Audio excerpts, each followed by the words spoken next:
Stab in the Dark podcast, week 2, episode 2. We've got Dave and Mike alongside me tonight. How are you both? All right? I'm good. How are you? Yeah, very well, thank you. I'm Finished also work. good. So, yeah. Just to jut in with a response. No, absolutely. So, this is our horror highlights and frights of the week. What have we been watching in the world of horror, or maybe listening to, or playing? And Dave, you're going to go first this time round. Okay. So for Christmas, I got a nice 4K collector's edition box set of the X Trilogy by Ty West. Nice. And the last week, Em and I have watched the first two, X and Pearl. It is a super lovely set, by the way. Yeah, I mean, I've said that before, but now it's officialized on the podcast. I'm jealous. Have you got it on you? It's beautiful. No, I don't have it with me. I'll have it for the next episode. I'll have it for the next episode. Because it's too late then. By next time, I'm going to watch Maxine as well. So Okay. yeah, we can talk about that. But yeah, it's my first time rewatching Pearl. Since Really? I haven't rewatched it. And like previously, I thought X was my favorite, and then I was watching Pearl, and I was watching it convinced that Pearl was my favorite, and then a day went by, and then X was my favorite again. But like, you can just ask me like on a different hour, and I'd have a different answer. Like they're so close. Yeah. I mean, they're both incredibly good, right? It depends what you're in the mood for. If you're in the mood for like a proper actual horror film, X is the better one. Yeah. But Pearl has, on almost every technical level, it's a better movie. So And I love Pearl. You know, Pearl made it on our original video, the one we first ever did. That made it into my top 5 movies of all time. yeah. So, I love it. Bias fest. Yeah. yeah, no, I just love that film. Oh, come on. I rewatch it It's worth again it. and It's again. that good. It is good. Yeah. Like the acting is amazing. Like the scene with her and the mum.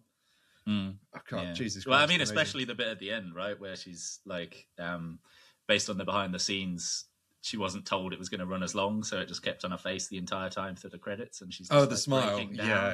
It's amazing. Yeah. Incredible. No, it's awesome. Let's go across to you, Mike. What have you been All watching? right. Well, in terms of good stuff I watched Begonia, which is the new Yorgos Lanthimos movie from tail end of last night, and it's so fucking good. Like, I'm gonna go ahead and controversially possibly say that it is the best Yorgos Lanthimos movie. I mean, it's better than Poor Things? No way. quite possibly, yeah. Whoa. Yeah, I mean, I gave it a straight up 10 out of 10, which doesn't happen. I think it's the only 10 out of 10 I've given for any movie released last year. So yeah, officially my favorite movie of last year anyway.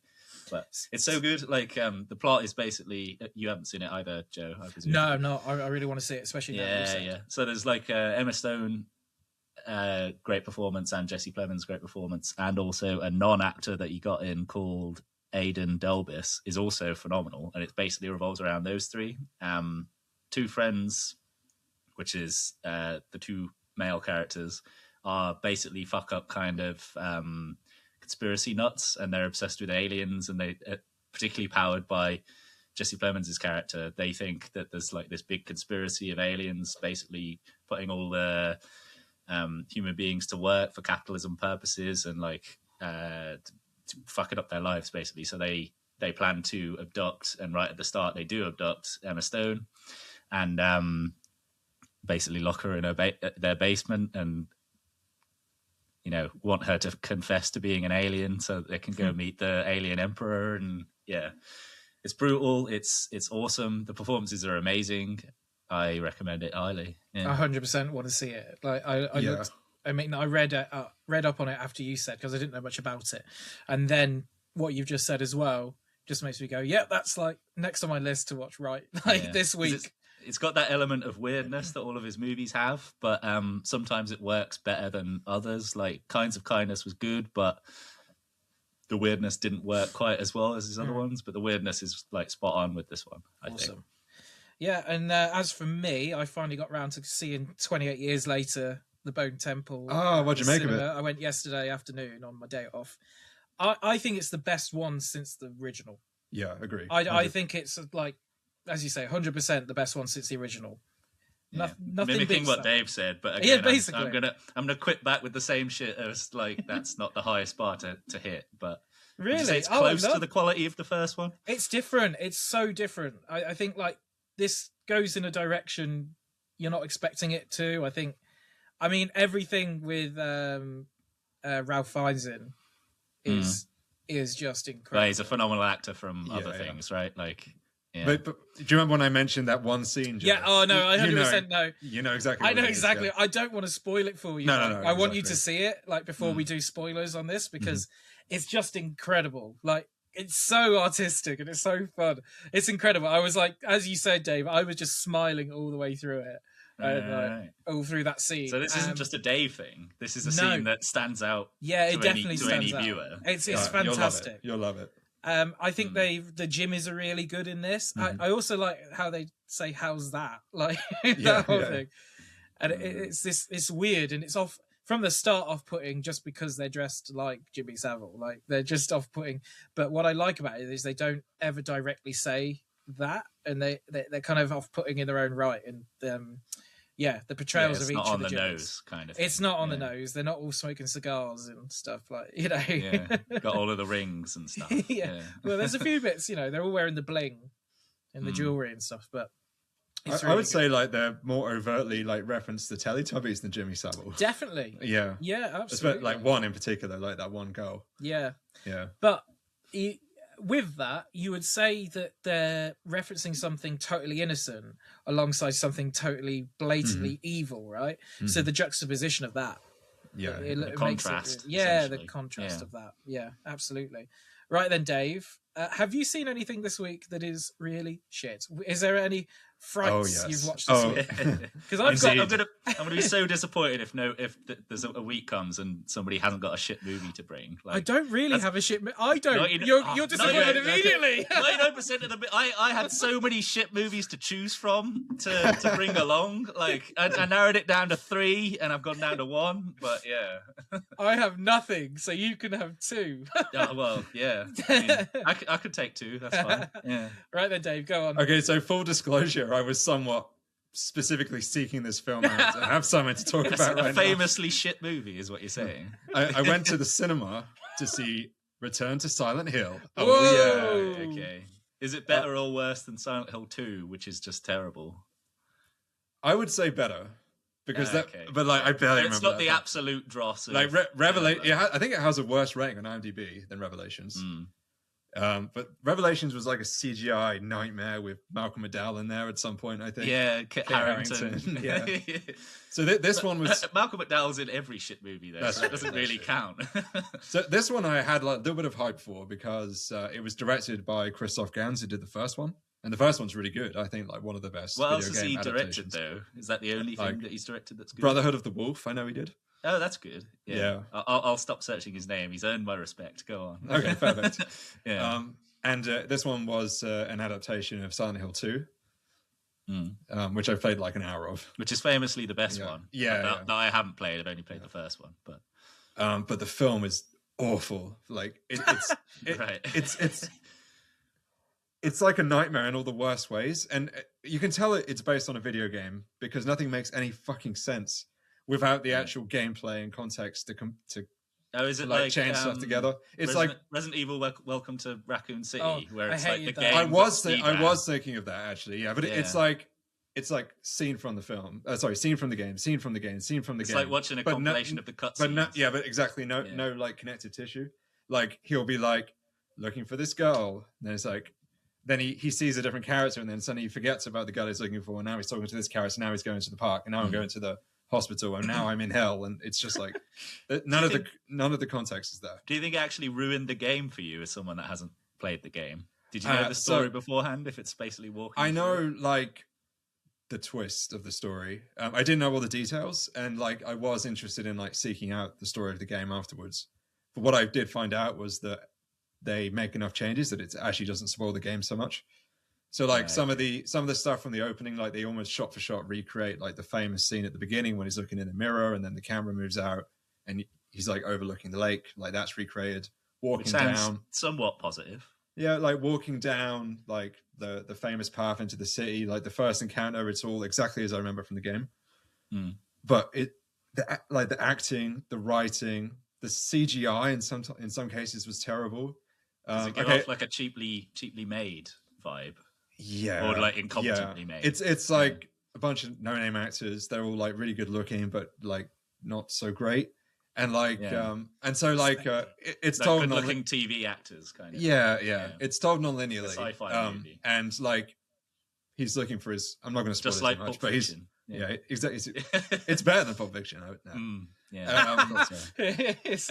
So like he's looking for his wife, and then like they have like the present day scenes in Silent Hill, and then they flash back to like their time together before like the thing that happens at the end, and you see how they meet, right? So he's like driving his car, and he nearly hits her basically, like, and then her like luggage goes flying, and he helps her like pick up the luggage, and she's like trying to catch a bus to get out of Silent Hill.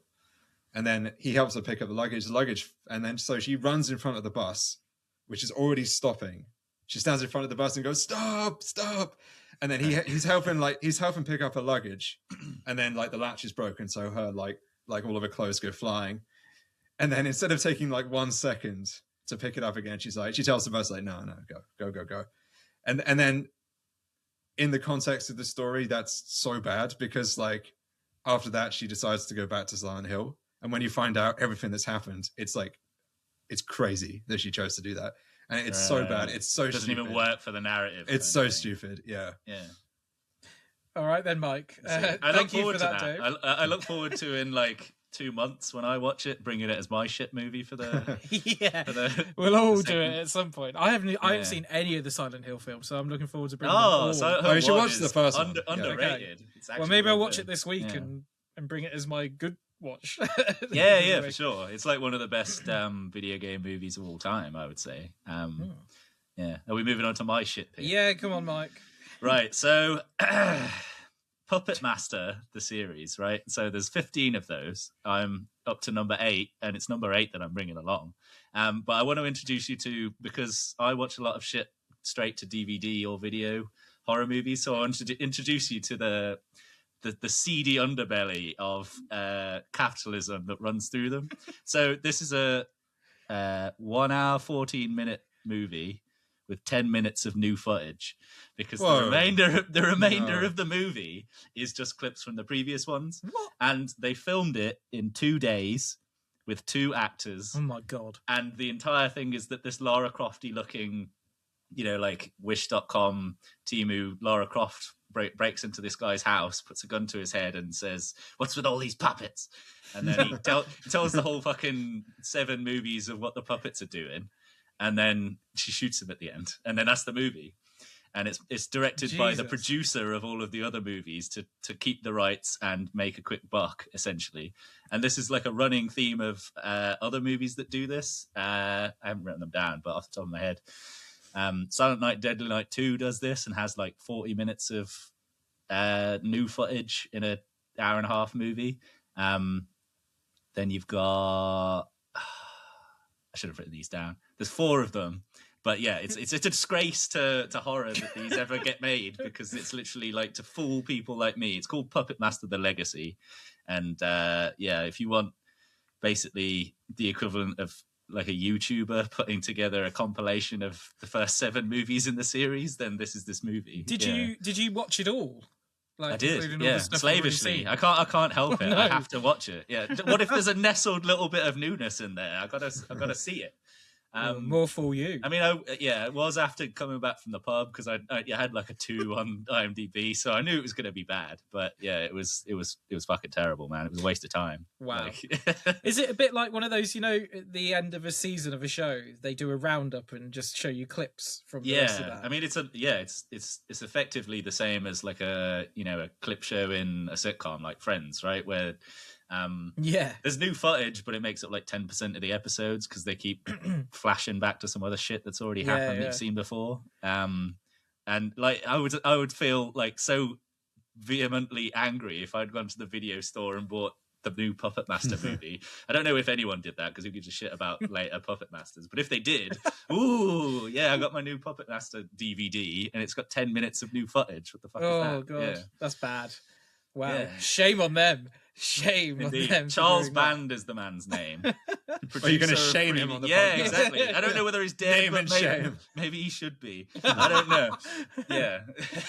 All right. Well, thank you, Mike, for sharing that one. I might watch the one Dave suggested, but You definitely don't not want to the watch one- the clip show? No. You might enjoy it if you haven't seen Well, Puppet that's Master. true. Yeah, that's Puppet true. Master That 1 could, to it could be your 7. entry. Yeah. Your Oh entry yeah, into because the then series. I can be told like him Yeah. without being shot at the end about the about Exactly. the film If you want to hit series. the ground running on Puppet Master 9, then yeah, Puppet that's the one. Master 8 is your shit. Yeah. Naturally.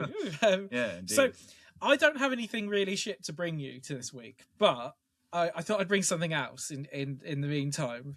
So I've got this DVD collection of Hammer Horror, right? Ooh, okay. And so what I'm doing, because considering I host a horror podcast, I know almost nothing about Hammer, so I thought that's shameful. So I need to You've start. never watched a single one? You haven't even No. watched, like, Dracula? Or No. Oh, where did... Have we lost Dave? Yeah. Dave's R.I.P. gone. Dave. I'm back. I'm back from the dead. He Yeah. hates, I'm he back. hates Hammer. He famously hates British horror, and he's just out of there. I was out of there. So I've... So yeah, Mike, I've never really watched a Hammer film, even the most famous ones. So I've got 5 films, and each week I'm going to watch one of them and come back with a little... And yeah, we'll see if they slot into the bad or good column. Yeah, How yeah. many movies is on there? Just 5 on this one. Do you want to read out the titles, Yeah, or are we so- keeping it a secret? Well, the first one, I'll go with the one I watched, which is The Devil Rides Out. It's a good one. I really liked it, actually. Yeah, that's So, a really good one. yeah, and it's Christopher Lee, and he like I is mean, they basically probably all are, but yeah. yeah, almost all of them are. But it was really good, and in the box set you get a nice little. Let's see if I've got the one for this one. They're not all here. You're going to show off some merch, some artwork. Yeah. Well, we've got some like Lesser Vampire. It's cool, nice, Oh, nice. Oh, nice. and it has like the chapters. Now, have stuff they on the given back. you? They've given you a sequel to Dracula without giving you Yeah, all of the Draculas. yeah, exactly.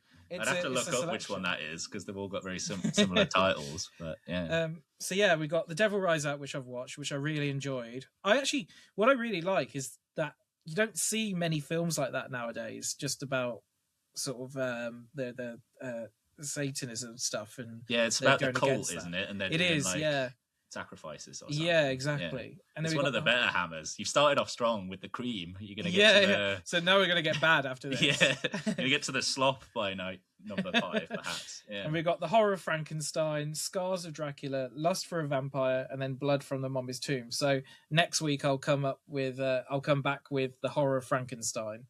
And so Yeah, I you've think already they're all fixed the next reasonably good ones. I think Horror of Yeah. Frankenstein's the first one, isn't it? So they've not cheated you out of the lore. No. Is it?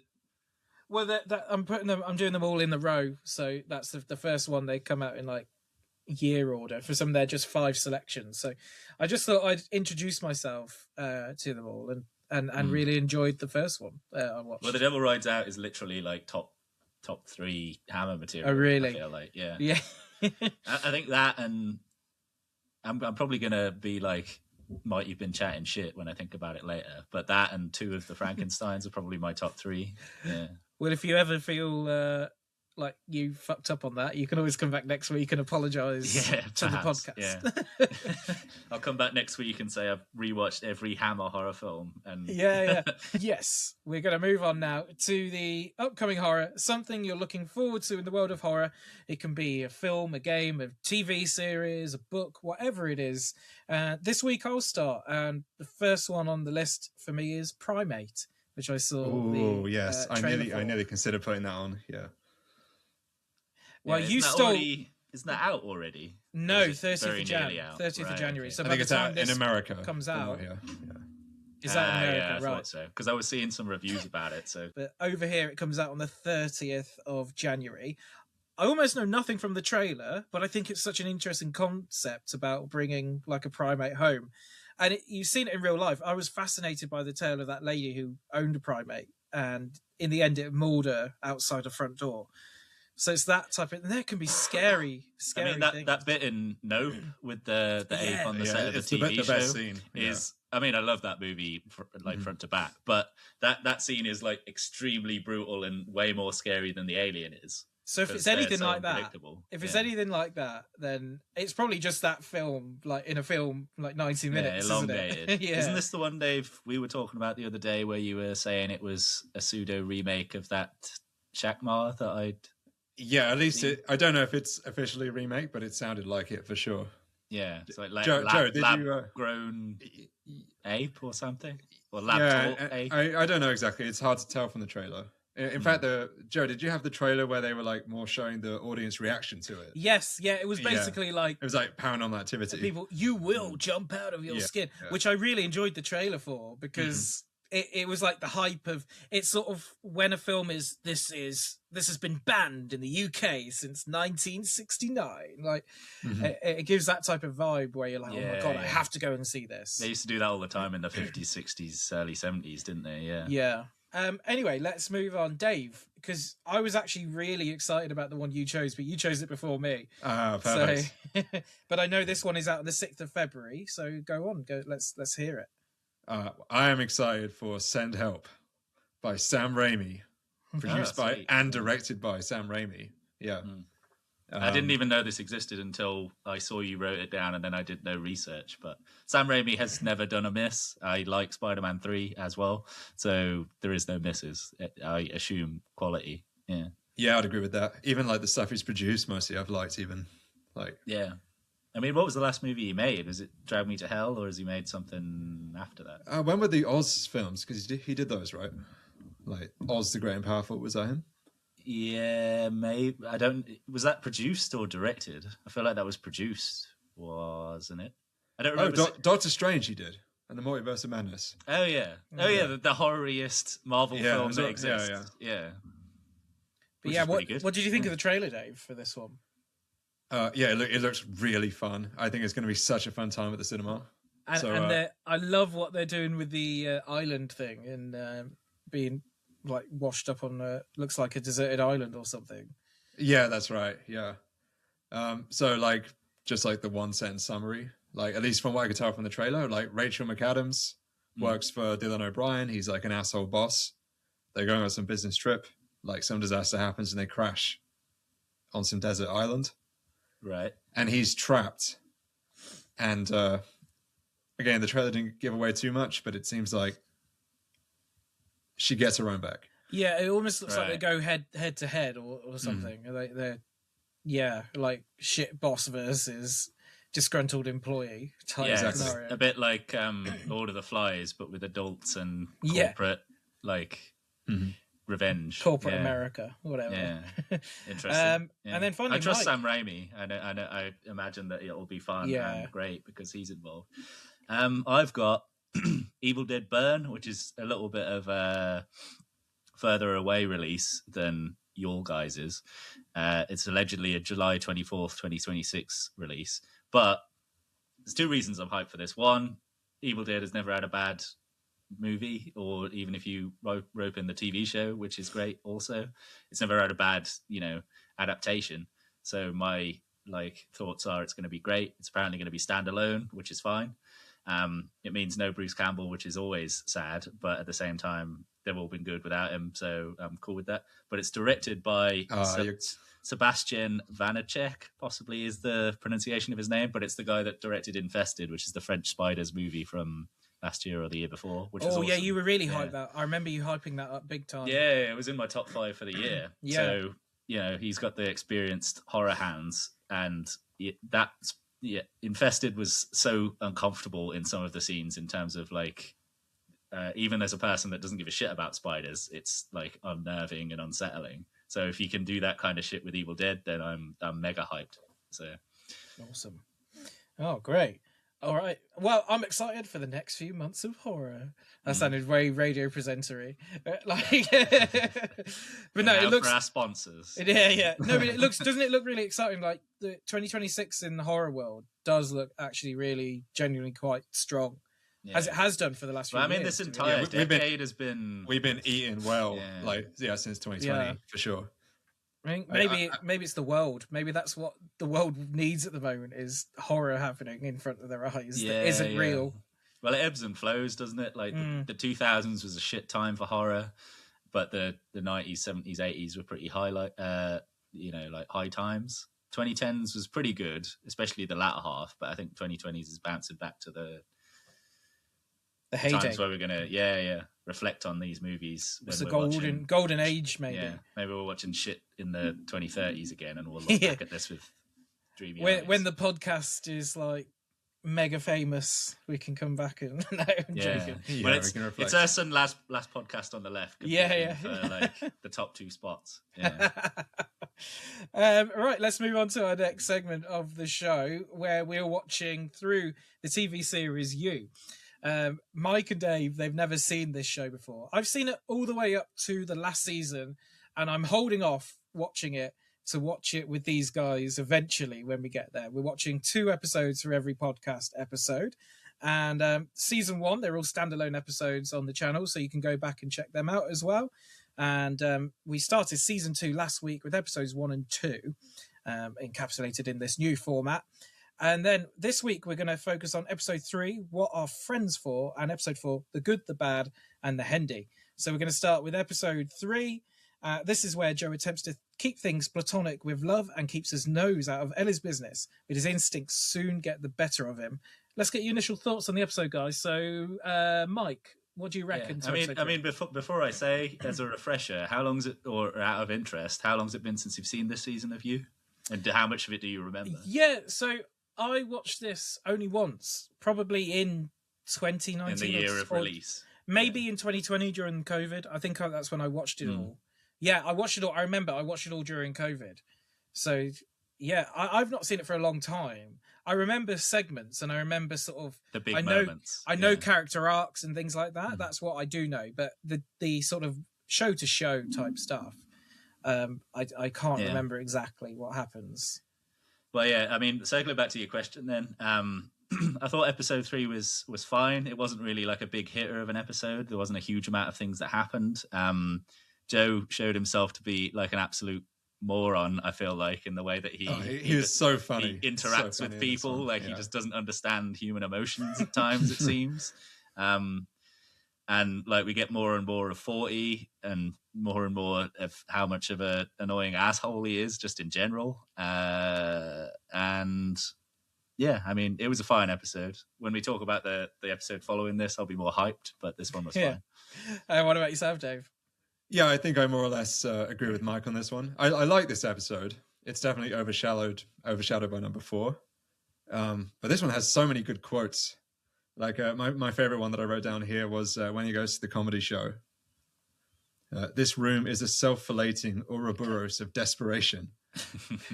But this is coming from the guy that then like invites Love over to like cook her breakfast, and then he doesn't want it to be romantic. It's like he doesn't understand human emotions, or like the way people read things, right? Like, I mean, for a start, he was eating the girl's baked goods every fucking day and not doing shit for her, and then he realizes days after that it's a one-sided relationship. What's going on? Yeah, when she comes out going like, "Oh, were you expecting something?" Like, what did you make of it, Joe? I enjoyed it. I mean, like you, I've written down a quote here, Dave, saying, "Who shows up anywhere in a kimono?" For some reason, that just like about like Joe thinking about 40. I love when Joe's life becomes like really, really complicated, when everything in his life crosses paths, when he's trying to do something for love, but then Ellie turns up at a party or something, or 40 is there, and he's like, "Oh God, now I've got to deal with this at the same time." Keeps getting distracted, essentially, right? Yeah. Pulled in different directions. Exactly. And I continue to enjoy the difference between Love and what's her name? It's got my head. Beck, yeah. I continue to love the difference between Love and Beck. Like, Love is kind of a bit more hot-headed and emotional and opinionated, and a lot less like this sort of blonde type. Yeah, well, she's more forthright. She actually says what she thinks. We're not dancing around it with Joe guessing, and then like she's, giving him the silent treatment or whatever. A lot of that happened with Beck, but exactly, Love's just saying whatever. Yeah, and I'm also enjoying like like you said, Dave, about the improv stuff. But whoever is writing this show absolutely hates improv. Yeah, Like, it's so clear. they're not an improv fan. You're saying you wouldn't be entertained by that show he was watching, the little snippet of it we got? It looked awful. It reminded me. Yeah, you've probably seen a lot of that, right? When you did your drama degree. I did, but it never felt that Terrible. terrible. No, I think English is like the English improv scene is a bit different to the American one. There's less of this yes and like type business. When they actually said yes and. Yeah. Yeah, I thought that was more of like a philosophy than a literal thing you had to say. Yeah. Exactly. Yeah. Yes, and Dave, I would have had to. But any sort of highlights of this episode 3 for either of you? Not really, other than love was pretty kinky at the end. I didn't actually expect that. Oh for some yeah, reason. yeah. When she's like stuffing his mouth Yeah. and trying to. You like the sexy element with the being quiet, yeah. With 40 in the other room. Yeah. I also like 40. I know you don't like him, but I like him. He's great. I love that he calls Joe old sport all the time. It cracks me up. He's a nice guy. Yeah, He's you all wouldn't, right. you wouldn't want to hang out with him though. Would you be his friend? Or No, would you he's be like best- he's like a little puppy dog. Come on, he's nice. He's all a right. needy boy. I know It's people nice. like that. I don't Dave's like those Dave's a people. needy boy. Exactly. Yeah, 2 peas in a pot, 30 Yeah. over there. Yeah, Why can't I be 50? What the hell? because I decided right then that you were 30. Yeah. Okay, I reckon we move on from episode 3 because I feel like you're dying to talk about episode 4 over episode 3. I would say it's kind of not a filler episode, but it's just sort of Yeah, it fades into the progress of the major story. exactly. I mean, like I wrote like 15 lines about the first one in terms of like plot beats to remember, and then it's more than double that for the second one. Like it's jam full with like juicy shit. We'll end where sort of the episode ends with Joe and Love sort of having sex for the first time, and with Joe finding this sort of dungeon room thing in the house in the party. Is his name Hendy? Yeah, Yes. yeah, Yeah. that's right. So finding like the sort of dungeon room at Hendy's place. Yeah, I thought it would be way more creepy and horrible after the description, because she said basically it's filled with children's toys and children's memorabilia. Yeah. But it's also got this creepy, and I was thinking like it's going to be full of like teddy bears and like porcelain dolls and shit with like a chair with stains on it. But no, it wasn't quite so horrible. No. Well then, episode 4, The Good, the Bad, and the Hendy. As he tries to adapt to sharing love with 40, Joe is caught off guard by a group date, while his protectiveness of Ellie quickly escalates. So, what do you reckon to this one, Dave? You enjoying this episode? Yeah, this is easily my favorite of the season so far. It went mega Dexter. Yeah. Like, okay, like again, they're doing that thing from season 1 where at least in like the first half, they're setting up like irredeemable people so you can root for him. Yeah, scum for him to kill or dispatch. Exactly. Yeah. But it was super satisfying, like watching like Joe actually be competent for once, mostly. But he was actually kind of terrible though, right? For his Yeah, actual, I if guess. we're gonna believe what he says about his aims, that he just wanted to scare Hendy and like get him to confess on camera. He did a terrible job of that. Like he immediately lost his cool and took his mask off. That's true. Yeah, that's but true. also I love the bit. It's probably my favorite visual iconography of the season thus far when he's wearing the mask and his eyes are like pincered through in a scary, like starey man manner. Yeah, that was good. I thought I really enjoyed the fact that Joe fucked up even in his sort of like going after a bad man. He's fucked up because he's got rid of the evidence like in the house that ties it to him. Like he does, like she can't do anything with the evidence that she has. That's basically does Hendy a favor, right? He's just removed shit that would have been discovered in a raid and sent him to prison. Just got rid of that. Yeah, exactly. So, and you know, quite rightly, Delilah sees that and quickly realizes that, well, there's nothing I can do with that at all, especially after she's got a sort of like policeman bit on the side guy. Yeah, is that the first time we've seen that guy? I think so. I think so. Yeah. I reckon. Yeah, I love that Joe was like trying to help her, and I was quite surprised that he decided to like pass it on to her to like get her to give her the win.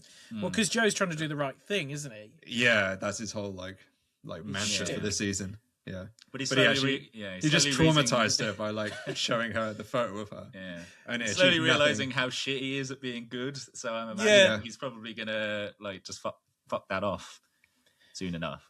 Yeah. But you think he's just going to commit to being evil? Quite possibly, yeah. I don't know. Well, that'd be so. There's a lot of seasons. It's not gonna happen. I also love that Joe becomes after he's done well, he then quickly turns back into the bumbling idiot when he kills.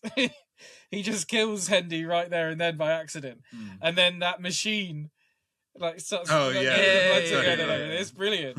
The rumba. Yeah. Oh no, our blood is mixed or something like that. It's so good.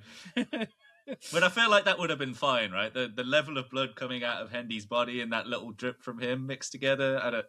Unless they're specifically testing every little bit of, that's going to be diluted, right? I would have, if I was the murderer, I would have trusted that would be fine. You would have left that there? Yeah, if it's mixed in with the rest of the blood. If there's a corpse with blood pouring all out of it, they're not going to test all of that blood. Does it belong to the corpse that's bleeding out right there? I don't think they are. I don't actually. How do you know? Joe, what would you do if you murdered someone? Would you take the rumba? I would, yeah, absolutely. Yeah, you've got to. Just don't jaywalk in front of a policeman. Yeah, not that matters. You don't want to walk UK. out of the house with evidence. I feel like, yeah. It's better than it's better than he did with the piss jar in the first one. I love that he referenced that as well. Yeah, that piss jar never came to anything, did it? Actually, yeah, it's still sitting there. Yeah. It's going to be in like season Peach's 5. house. It's going to be the Return of the Piss. The key plot like component. And I quite like how he says, "Old Joe would be annoyed at this that her friends turned up. Old Joe would be annoyed that 40 turned up and took the time, but new Joe is." It's like, no, Joe is Joe, and Joe's getting annoyed. Yeah, he's basically saying it through gritted teeth, like old Joe. Yeah. Are you finding the relationship tolerable in this series in comparison to with Love? Yeah. Oh, a lot more. Yeah, a lot more. Yeah, I like her so a lot more than Beck. Yeah, very much so. I mean, she's their dynamic seems to change quite a lot. Whereas I feel like we cycled the same relationship. There's a lot of the same with stuff. Beck a lot of the time. Yeah.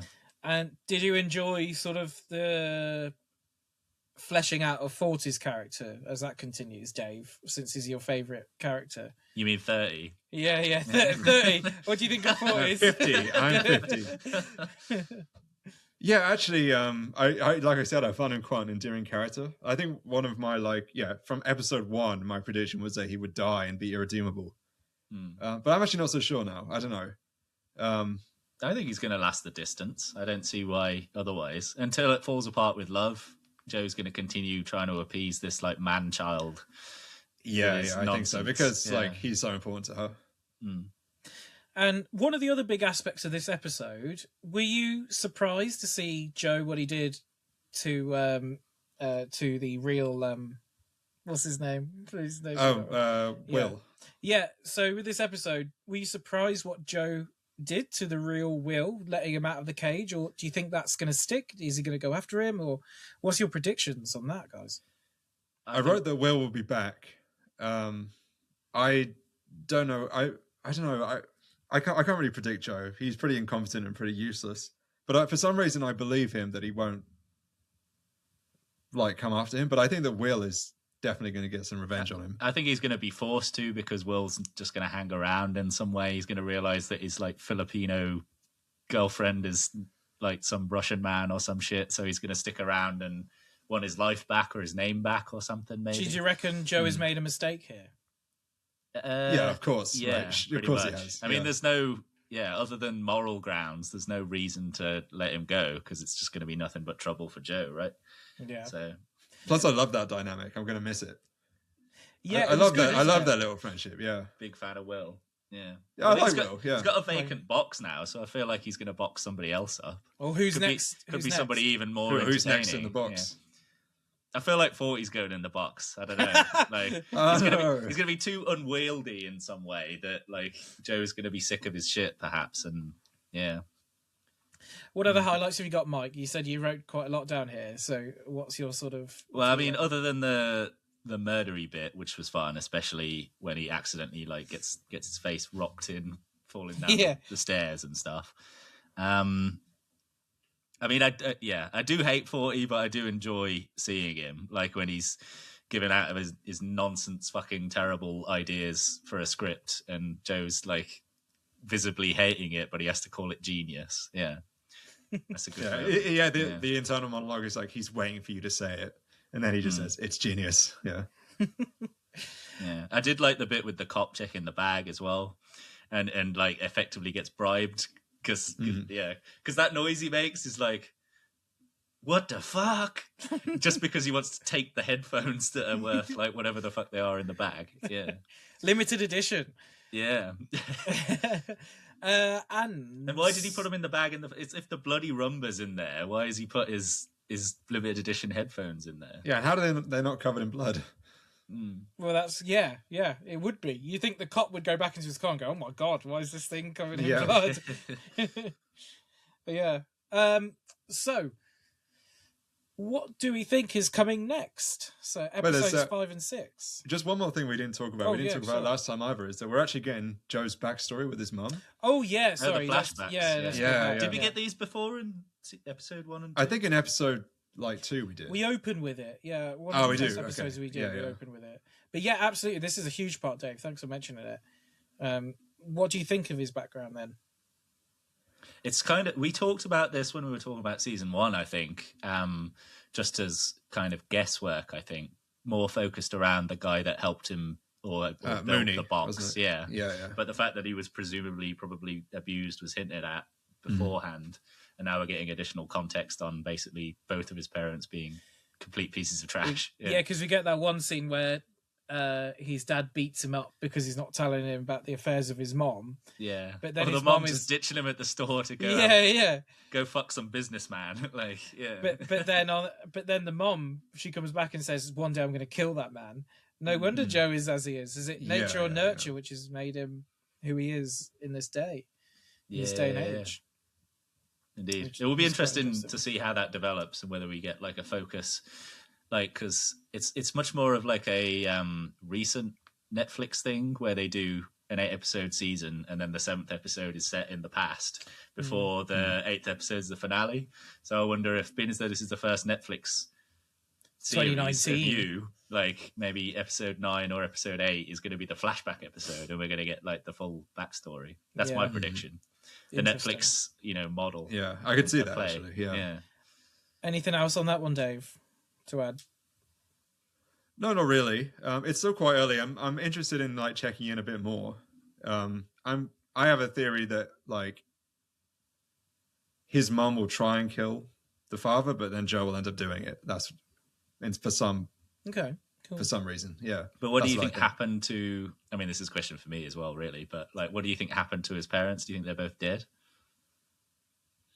Yeah, I think so. And I get a surprise mom coming up in season 3 or something, because it's never really been explained. I don't think we've got the backstory on his parents at all. Up to this point, the assumption was that he didn't really have parents and it just was raised by the Mooney guy.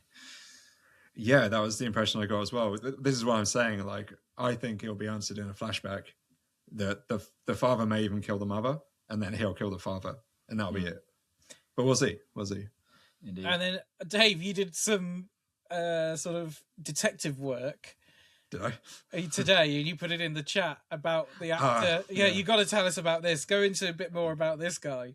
So he's the guy who plays Andy, right? We're on to real life horror. Yeah. Welcome Let's to make the this crime podcast. True crime now. True crime. I told you. Yeah, last podcast on the left. Better watch out. Well, I didn't read too much into it, but I was looking up the actor that played Hendy, Chris D'Elia. And there's like a huge section on his Wikipedia about the allegations against him. What's he accused of? Like, there's stuff like, ironically, or maybe appropriately, because the date on your article was 2023, right? Yeah, because that's another round of allegations. Right. But like the original stuff was like photographs of like underage girls. Right. And it wasn't props from this episode. It wasn't General Taker or anything like that. It was like...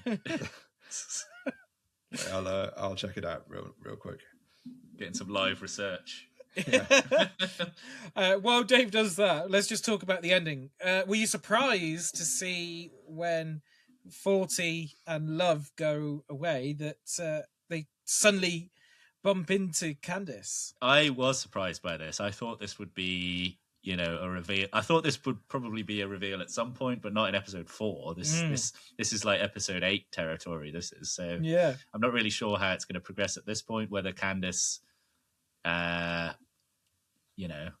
is going to be living at the end of the season. Whether how is this dynamic going to play out? Surely it's just going to completely ruin everything about what Joe's life is in LA, right? Almost immediately in the next episode. So yeah, it does seem a little bit too soon to bring her back because she's basically like a nuclear plot device where as soon as she's in the story, something's going to happen, right? Yeah, because the only reason he's in LA is to escape from her, right? So as soon as she arrives, he has to either leave or deal with her. So that thrusts the plot into a certain area where surely the next episode, unless it's the next episode is the fucking flashback episode because it's Netflix, then the next episode will be like Candice versus Joe, presumably. Unless it's a coincidence, that would be funny. But or maybe like she's basically, learned his MO and she's going to be manipulating stuff behind the scenes but not making any moves for a little while. Maybe she'll team up with Will. I wanted to pair up with Will for some reason. It's going to be some kind of tactical game, you think? Like some kind of House of Cards situation where... Yeah, cat and mouse. At least drag it out to the end of the season. Death Note, basically. Yeah. Yeah, it's exactly that, Death Note. So 2020 Chris D'Elia, accused of sexual harassment and grooming and solicitation of nude photos of multiple underage girls, allegedly. 2011 episodes of Workaholics was pulled. The episode was called To Friend a Predator, in which he plays a child molester. Well, again, he's a bit typecast, isn't it? Is that all this guy plays? And did either of you watch Army of the Dead from 2020 as well? No. The Zack Snyder one. Yes. Yeah, I did. Do you remember? He was in that. Well, no, exactly. He was cast, but then replaced because of these allegations. And I don't know if you remember, but do you know Tig Notaro, the comedian? Yeah. She plays a helicopter pilot, I think, in that film, and all of her scenes are like green screen, and it's very obvious. And it's because of this. Yeah, exactly. It's because of this. Yeah. So it's a bit of a 2016 Kevin Spacey job with one of the films. And that's like the first 2 paragraphs, and there's oh my god, more stuff. All right, wow. Yeah. But it's still allegations. There hasn't been like a court case or anything. I mean, yeah. No, it's all just alleged, I think, still. But it's probably, I assume it's really derailed his career. Yeah, for sure. But, all right, wow. On that note, let's just sum up this. I'm shell-shocked after that. Let's just think, what are your predictions then, guys? So let's just do your predictions before we move on. And Dave, what do you reckon we're going to see in episodes 5 and 6? I think that Will's going to come back, like I said. I also have a feeling that we're going to be meeting Love and 40's parents at some point quite soon. That happened with Love...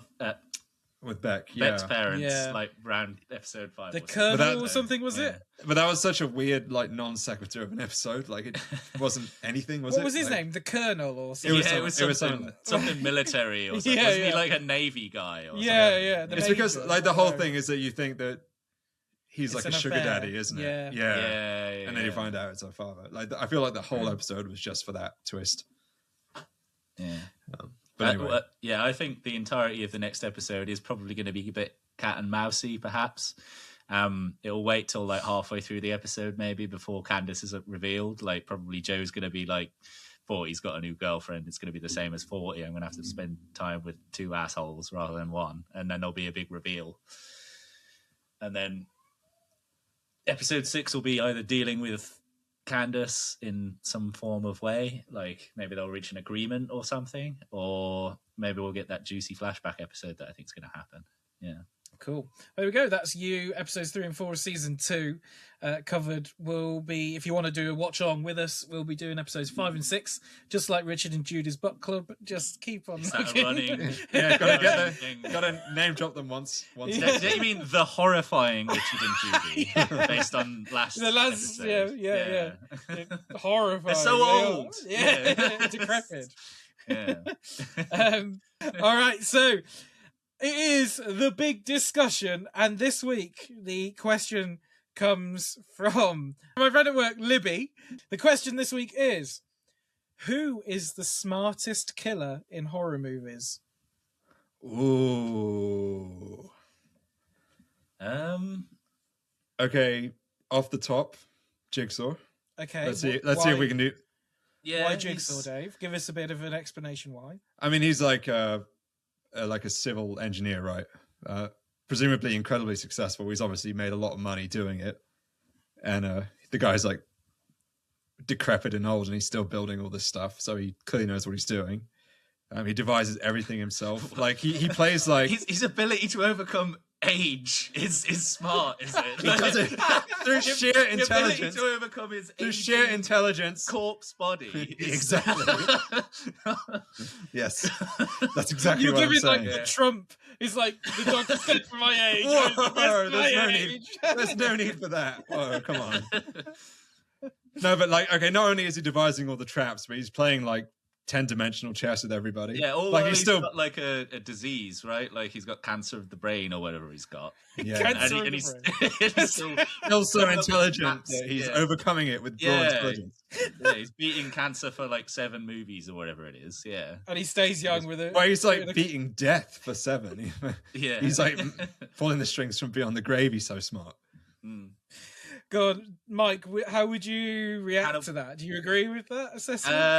Well, I was about to throw something I've thought of off the top of my head, who I think is smarter than Jigsaw, which is Hannibal Lecter, right? Like he is literally like, that's his whole thing. He's like a mastermind. He talked that guy in Silence of the Lambs into killing himself because he's so charismatic and smart in the way that he can convince people, like a cult leader. So I'm going to say Hannibal Lecter as unless I think of something else in the next however long the big discussion is. But Hannibal Lecter is like, I mean, he's got that big ass library. You know, he's read all those books. He can cook like a chef. I don't necessarily mean that means you're smart, but like he's done all the research and stuff. Yeah, and he listens to classical music. He's well. that does make him smart. At least as smart as Frasier because of that. So, yeah. Less evil than Frasier, but I think both of those are really good shouts. I think Hannibal Lecter, I would probably go with Hannibal Lecter out of the two, out of Jigsaw, because does that mean I win? No. Whoa, there's no winners. Is there a winner in the big discussion? Yeah. There is now, and Mike picks up the victory. You know? Ooh, two for O. Yeah. But no, because I was reading through the Hannibal Lecter series as well in the books, and I can't at the moment quite finish the third one, but. Well, because you don't like it? Yeah. Or, you just I mean, I need to get back to it, to be honest. I mean, I'm imagining once you get to Hannibal Rising, you're just going to stop reading, possibly, because that's infamously terrible, right? But he wrote it because he was forced to, that one. Yeah. Like, just in time for the film. Yeah, it's like Forrest Gump 2, where he wrote it just as a cash grab kind of shit. Yeah. Yeah, I mean, what is kind of interesting about that one is that he moves to Italy and becomes like basically the Pope. Yeah, almost. It's quite a different pace, that film, from what I remember, because all the stuff in Italy is like quite slow paced. Yeah, it's very good and builds up to something like really great. But I haven't read the books, but in terms of the movies, there's only 2 movies as far as I'm concerned. Like Hannibal is fine and it's got decent enough scenes, some of it, like the memorable bit about eating the brains out of the man's skull. But Hannibal Rising was, I think, a piece of trash that I don't remember. I think it's all right, actually. I don't mind it. Hannibal Rising? It's all right. I don't mind it. It's not that bad. Well, it's... Whoa. 3-0. Oh, I'm tempted to rewatch that and bring it along as my shit movie next. Whoa. Underrated, I think. I mean, I haven't seen it for like 10 years, so maybe it is great. Honestly, it's not that Is this bad. another ghost ship situation? Like, No, fuck off. It's not a ghost ship. All right. So who else though? Out of those two are your initial. Who's like an underdog? I'm allowed to Google like a list of horror. Yeah, I mean, why not? I mean, I wouldn't be able. Would I be able to do that in like a? Well, it's not Mastermind, is it? So you can. Horror. Yeah, I mean, you could like suggest some stuff for us to talk about. Okay, here's one that's kind of cheating, but what about like Hell 9000? I like that. I mean, if you go for a computer, that's got to be I mean, if we're doing that, you could go for the house in Demon Seed or like the house in The Simpsons. Well, Pierce Brosnan. Yeah. I mean, that's based on Demon Seed, which is the movie I'm talking about. But I mean, like, any robot villain. Well, like Lawnmower Man and like this kind of shit, or the robots in Chopping Mall. Like, I'm just trying to list like robot villains. Yeah. But they're all smarter than human beings, surely. Yeah. Well, yeah. I mean, that on that point, like Megan's probably smarter than every single other. That's a good one. Yeah, that's probably true. Yeah. Okay, let's discount like. Can we just go like human? Artificial. Yeah, let's stay with humans. Yeah, I mean, because supernatural could get quite complicated as well, right? Like, for example, Dracula, who's been around for like 1,000 or more years, probably a pretty smart man because of the sheer amount of time he's lived and had to read books and shit. So, yeah. Satan, to me, Satan's probably pretty fucking brainy. Who's been around for thousands of years.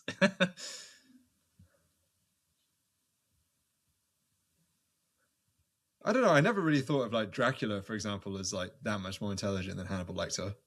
To me, it depends on the adaptation, though, doesn't it? I guess like Fancy Pants interview with the vampire. One of those was just Dracula, right? Either Brad Pitt or Tom Cruise. I can't really remember. But they're quite fancy vampires that are clearly well read and they speak with posh accents and shit, so they're probably pretty smart. That's just prejudice. Just because someone sounds smart, like speaks with a posh accent doesn't mean I'm not they're just smart. saying the accent, but they use the words they use and such. I'm just saying, like, any character that's been around for like hundreds of years is probably had the ability to learn more, gain more knowledge, and be more intelligent off the back of that knowledge than Hannibal Lecter. Would you say that some of the killers in some of the famous slashers, like Ghostface, is pretty smart? All the logistics that Ghostface has to do to like, if Well, it's that more than one. blundering fool. No, he's not the same. He's not the same level not as Hannibal physically Lecter. intelligent, being as though he trips over every. Yeah, single yeah, thing no, that that's exists. true. I mean, But Freddy's probably the most intelligent of all of those, right? Like, he comes up with very intelligent ways of killing people in dreams. But there's a lot of logistics to deal with. I mean, that's such a headache. If you ever watch an episode of The Apprentice, you know how hard logistics are. Those people are just complete. I knew you'd get it in compare somehow. anyone to the people that they get on The Apprentice. They get those people on because they're stupid. Like, yeah. Omarosa is not stupid. All right. Well, I mean, if we flip it as the inverse, I think Leatherface is probably the stupidest character I can think of, a horror killer. Yeah. Yeah, because Leatherface, especially in like number 2 when he's falling in love and stuff. He's basically a child, isn't he? He's like a big child. Mentally That's the whole thing. deficient. Yeah. But like, how would you rate like Michael Myers' intelligence? Well, like, he's basically not even human, but he's also basically flawless. Like, and he pretty makes much never creative fails. traps. He always does. Yeah. Like, if you look at the creative traps, like Laurie Strode must go over a tripwire or something to make her friend come out from behind in the cupboard. Yeah, it's true. So like he's got about 5 seconds in between killing and he has to get the tombstone. Somehow he has to get the tombstone from the churchyard up to the house without anyone seeing him at any point. Like he probably uses that moped from Halloween Ends. Yeah, the one he's on the bike with. Like, But I could piss Dave off by saying the Creeper is pretty intelligent. Yeah, so. that's true. Like, fuck is he intelligent? What the hell are you talking about? He's What's he He's What's he going do on that's for so years smart? and years undetected until Derry and what's her name go past. Like, yeah. Yeah, that's That's true. Schlemiel Derry getting outfoxed by that guy. No, come on, you're not smart. He is ultimately pretty smart. Yeah. How is he smart? He knows how to like take like surgical cuts around an eye and take an eyeball out. Like, that's quite Yeah, dexterous. yeah, and we always ability. say it's not brain surgery. It's not rocket science. So it's not brain surgery. So, and Yeah, he's exactly. basically doing that. Yeah, I feel like the Creeper could do both of those. Yeah. Brain surgery. You think that the Creeper could do brain surgery? Maybe in a different life, in a different. Yeah. Maybe it's a different thing every time with the Creeper. We've only seen him on the two of his appearances. He might have been a doctor in a previous life. Yeah, maybe like for the other like 26 years or whatever, he just works at a hospital. Yeah, just fitting in. Yeah. Never What takes about his another- jacket off. So we got Hannibal in like the sort of doctor and surgeon sort of world. Is there anyone else in that world you think of? Is there anyone else sort of like doctor like? I mean, that almost certainly is. I'm just struggling. Yeah, to it's think of killing them me off not the to top of look my it up, head. but I don't want Yeah. to look it up. Yeah. I just Googled horror villains and it gave me. I didn't want to put in smartest because that would be cheating. But like, yeah, all the usual characters are middling, really. But it does depend, because I was thinking when I was thinking about this question that Michael Myers, as you said, is incredibly smart, but he's also kind of the boogeyman himself. Like, is just evil encapsulated in human form, right? Yeah, it's hard to really even like quantify him in terms of intelligence. Yeah. Like, Yeah, it's hard to understand. He can the drive a car, intelligence. he can drive a stick shift without issue, you know? So Yeah. there's lots of things going It's on. hard to understand intelligence from a character that doesn't speak as well. Like, you never really know true. whether he has anything. Well, there's no going like on in his head. opportunity to even explain himself. Yeah. Yeah. Yeah, Okay. I mean, there must be ones where, like, because it's an established trope, not necessarily in horror, but in movies in general, that like the mastermind pulling the strings, like, I don't know, they're not really horrors, but like, for example, the Samuel L. Jackson, Mr. Glass, Dr. Glass, whatever the fuck his name is. Yeah, in I those movies. was like thinking about like people that are like manipulators. Yeah, Do you know like the ultimate example of that? I don't know if you've seen it though, either of you, but it's an anime called Monster. Yeah, No, I've not seen you it. recommended this to me like 12 years ago, It's and I still haven't really watched good. it. It's but, really good. Like it has like none of the tropes of anime. It almost feels like a HBO show in that it's like completely grounded in reality, but it's about basically a disgraced surgeon that saves the life of a young boy, and then the young boy goes on to kill a mayor. I think I can't exactly remember the exciting incident, and that causes the surgeon to lose his job, and then he becomes obsessed with tracking this guy down. This boy is called Johann Liebert, and he's like the incarnate of evil, in a way that he's seemingly supernatural like Michael Myers, but he's 100% human, and he like is a master of manipulation. Like I think there's about like 80 something episodes, and they have like entire tangential plots, like 5 or 6 episode arcs, from what I remember, where you don't even realize the connection to Johann until like episode 3 or 4 of the arc, and you realize that he's been manipulating everything, bringing it right back. It's really cool. Highly It's recommend. like what it. Joe wishes he could do. Well, yeah, Yeah. From you. From you, not me. Yeah. Indeed. And it's not from a horror movie, but what about someone like Dave, you'll laugh, what about someone like Voldemort? He's pretty smart. He's a smart guy. No, he's not. fucking smart. Yeah. His goal is immortality, and he dies like younger Yeah, than I feel like Dumbledore. So stupid. Snape is cleverer than. There you go. or He's smarter pretty evil than- at times. If he's not than evil. Voldemort. Yeah, I fucking hate Harry Potter. How have we got here? Like, yeah. What about someone like the Master or Davros? Davros is pretty smart. I thought you meant the master from Buffy the Vampire Slayer. Well, if we're going like fantasy, Sauron's pretty Yeah, smart, that's in a true. way. He's Yeah. pretty evil, but he's an eye as well. Like, Again, it's really hard to like even assess his intelligence. yeah, Yeah, I mean, if we circle back to Death Note, I can't remember in what context I mentioned it before, but if we're counting like Yagami as like a somewhat horror-ish character, he does commit murders. He's pretty. Yeah, but I don't think he's that smart. He's like so egotistical. Yeah, but it's his that- hubris and arrogance that defeats him, not necessarily his lack of intelligence, right? Yeah. So, answers then for your smartest horror characters. So, thank you again, Livy, for bringing this question. With Yeah, us it's a this really good week. question. Yeah, So, thanks. who is the smartest killer in horror movies? Dave I still stand by Jigsaw. I think he could be Hannibal Lecter. and Mike. Yeah. If we're going non-human, then it's Hal, like Dave said. But if we're not, then I'm sticking with my first answer of Hannibal Lecter. All right, Yeah. great. All right then. Which Joe already said I won over Dave with those two. Whoa, whoa, I whoa. would just. However, I mean, do you agree? If you do, then you can tell me if Dave or Mike won this round.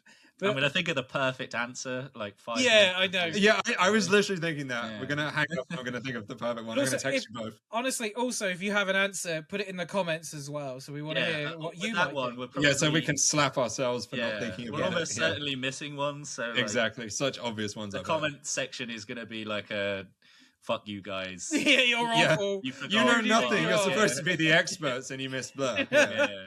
But yeah, well, that'll be the end of this week's podcast anyway. So thank you, Dave, and thank you, Mike, as always. Thank you, Joe. Thank for you, being here. Joe. No and worries Dave. at all. Thank you, 30. Yeah. Yeah. I'm leading into it. I'm owning it.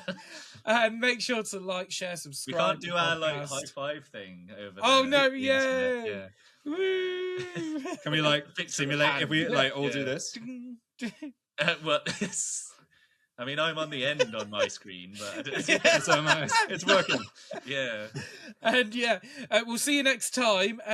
All your comments we'll have a look at and we'll try and reply to. We can be pretty bad at that, but thank you so much. We really do appreciate it. And make sure to follow us on Instagram as well. It's all here somewhere on the screen. And we'll see you next time. Goodbye. Goodbye. See ya.